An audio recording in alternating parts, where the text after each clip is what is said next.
Hello guys, সবাই কেমন আছো? নিশ্চয়ই সবাই ভালো আছো। তো আজ আমরা চলে এসেছি হরিবোল সমিতির কীর্তনে।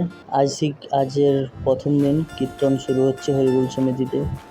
তো এখানে যে ডেকোরেশনের কাজগুলো করা হয় প্রত্যেক বছরই করা হয়, এই বছরের সত্যি আরও অসাধারণ, খুব সুন্দরভাবে ডেকোরেশন করা হয়েছে মণ্ডপটা। তো এটা মানে মূলত যেটা ঢুকছো মন্দিরে প্রবেশ করছো, যে রাস্তাটাতে করেছে এটা প্যাসেজটা। আর এটা হচ্ছে মূল যেখানে কীর্তন হয় সেখানে যেভাবে ডেকোরেশন করা হয়েছে। তো বন্ধুরা, এমনি ছোটো ছোটো মিনি ব্লগ পেতে আমার চ্যানেলটা অবশ্যই সাবস্ক্রাইব করে রাখো। এই ধরনের ভিডিও আমার চ্যানেলে প্রায় দিন আসতে থাকে।